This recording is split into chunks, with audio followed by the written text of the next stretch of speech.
Después de 93 vídeos, ustedes ya habrán comprendido que no es imprescindible ser una gran estrella para crear una obra que se considere inmortal. Por ejemplo, nuestro protagonista de hoy, el húngaro Lajos Steiner, nunca fue una gran estrella, pero eso sí, fue campeón de Hungría y ganó varios torneos, obtuvo resultados importantes, a pesar de que en realidad no se le puede considerar un jugador profesional, porque durante toda su vida vivió de su carrera como ingeniero. Ahora bien, en su familia el ajedrez era algo realmente importante y eso sin duda ayuda mucho. Estamos en Budapest, 1933, con las negras, Lajos Steiner, y con las blancas, un jugador argentino de historia bastante dramática. Me refiero a Erich Elis-Cases, jugador de origen austríaco, que como tantos ajedrecistas centroeuropeos, después de jugar la Olimpiada de Buenos Aires de 1939, decidió quedarse a vivir en Argentina y de hecho se hizo argentino ante las salvajadas que estaban cometiendo los nazis de Hitler en Europa. La casilla básica de esta partida es D3. ¿Por qué? Bueno, aquí Elis-Cases acaba de tomar la decisión de amenazar a este caballo con A3.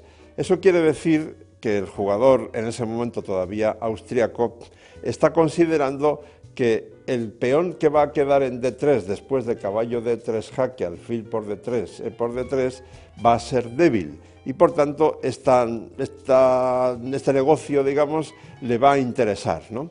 En realidad esto fue una pérdida de tiempo y un error. Hubiera sido mucho mejor en vez de A3, por ejemplo, jugar directamente C5 para asegurar este caballo en D4 y con un tiempo de ventaja con respecto a lo que vamos a ver, seguramente a las blancas les hubiera ido mucho mejor. Lo que ocurrió de verdad fue A3, como digo, caballo D3 jaque, alfil por D3, E por D3.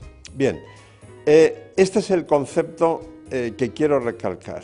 Este peón es en realidad una cuña que parte en dos la posición y sobre todo parte en dos las defensas de las blancas para proteger a su rey. Es cierto que en teoría este peón es débil y que bastará una jugada como por ejemplo dama B3 en un momento dado para atacarlo. Todo eso es verdad, pero ¿qué va a ir más rápido? ¿La debilidad de ese peón o el ataque de las negras que lo va a compensar?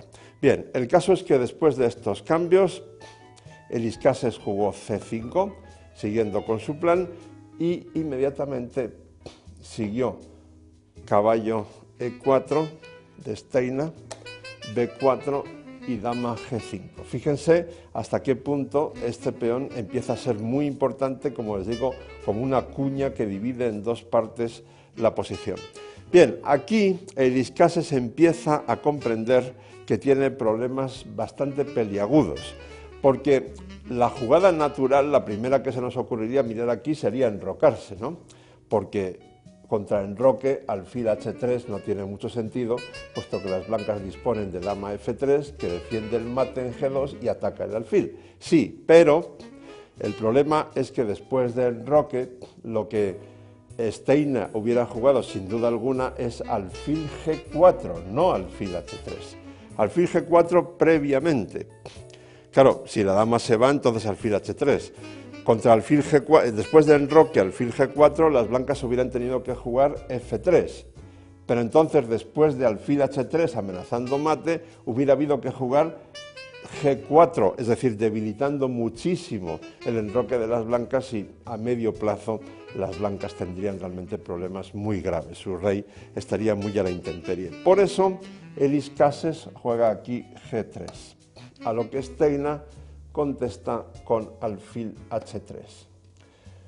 ¿Qué amenaza alfil H3? Bueno, varias cosas, pero una, por ejemplo, podría ser jugar dama H6 para seguir con alfil G2 y entrar con la dama por aquí.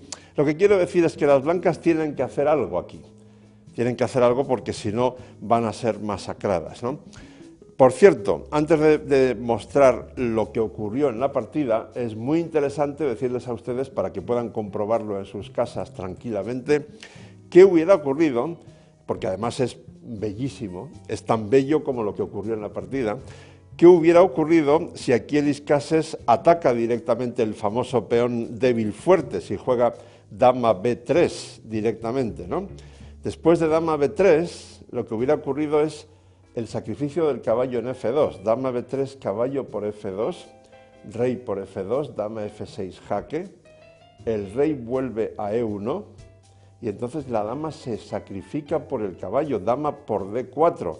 La idea es abrir esta columna contra el rey. Miren ustedes en su casa despacio, porque esa combinación conduce a un mate forzado realmente bellísimo, así que creo que es un tiempo bien invertido por su parte. Les repito la variante: si dama B3, caballo por F2, rey por F2, dama F6 jaque, el rey vuelve y entonces la dama se sacrifica por este caballo de D4. Eso no ocurrió en la partida. En la partida, probablemente porque el Iskases vio esa idea u otras similares, se jugó F3, atacando el caballo.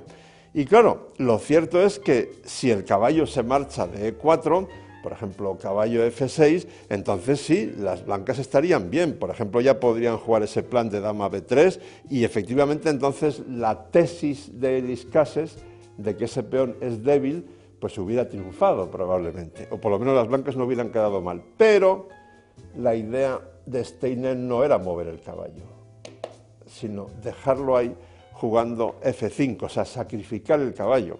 Pero es que es incomestible, ese caballo es veneno mortal. Si ahora las blancas tomasen el caballo, F por E4, sencillamente F por E4, con la torre abierta contra el rey, no hace falta que les dé variantes, ustedes mismos podrán comprobar en sus casas tranquilamente que esa posición está perdida por completo para las blancas, ¿no?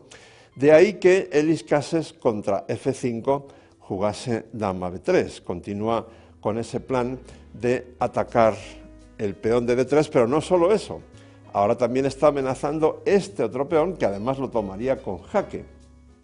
Bien, aquí yo no sé, claro, es muy difícil ponerse en la cabeza del Iskases en ese momento, no sé si tenía miedo del ataque de las negras o si por el contrario estaba muy confiado en sí mismo diciendo, bueno, sí, me han apretado un poco pero he conseguido salir, ya ha pasado lo peor. No sé, pero el caso es que después de la jugada tremenda, otra jugada tremenda de Steiner, las blancas ya sufren muchísimo. F4. ¿Por qué es una jugada tremenda? Bueno, para empezar, F4 significa que la dama está defendiendo el peón de D5, ¿no? Claro, se está amenazando este peón, no solo el peón, sino al caer ese peón el rey blanco estaría ante un ataque mortal. Lógicamente no se debe tomar este peón negro con el de G3, G por F4 sería un gravísimo error porque entonces la dama negra penetra por G2 y cae todo, cae la torre y cae la posición entera. Por tanto, aquí no creo yo que haya algo mejor que E por F4. Y por eso, atacando la dama. Y por eso les decía yo antes que, claro, yo no sé qué estaría pensando el Iskases en este momento, pero no hay que descartar que incluso en este momento el Iskases no se viera mal, porque él podía decir, bueno, ahora la dama negra se va, yo me puedo comer el peón de D3, en fin, me tendrá que demostrar Steiner todavía que realmente tiene mucho ataque aquí. Y se lo demostró, pero se lo demostró de una manera, en fin, de belleza inmortal, porque lo que jugó fue esta torre aquí, es decir, sacrificó su dama. Todo sea por el gran objetivo que obviamente es dar jaque mate al rey, ¿no? Torre a E8, y claro, con todas las piezas negras coordinadas para atacar, pues aquí difícilmente puede haber algo mejor que aceptar el regalo, entre comillas, ¿no? F por G5, a lo cual siguió caballo por C5, jaque descubierto de la torre. Llevar el rey ahora a F2 sería tan malo o peor de lo que pasa en la partida, porque después de rey F2, caballo por dama, caballo por caballo, la torre entra en E2 con jaque, luego torre G2 jaque, luego jaque descubierto, en fin, sería una carnicería, ¿no? Por eso, en la partida, el Iskases juega rey D1. y después de caballo por la dama, caballo por B3, y caballo de las blancas por el caballo negro, ahora alfil G2 es ya la puntilla, porque ese alfil no solo amenaza la torre, sino que amenaza mate, nada menos, alfil por F3. Por tanto, la torre está perdida, lo cual quiere decir que las negras ya van a recuperar el material que han sacrificado y además van a quedar con ventaja. La partida siguió con caballo D4 para poder defender el peón de F3, alfil por H1.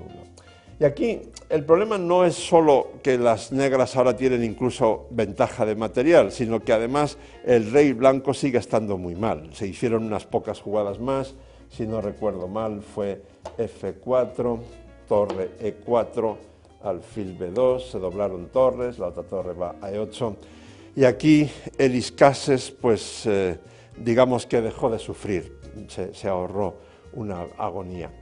Bien, de esta partida, aparte de su tremenda belleza, la lección que a mí me gustaría que les quedase a ustedes bien marcada es este concepto de la cuña en D3, de ese peón que teóricamente es débil, pero ya ven ustedes los destrozos que puede causar si uno no es capaz de comérselo a tiempo.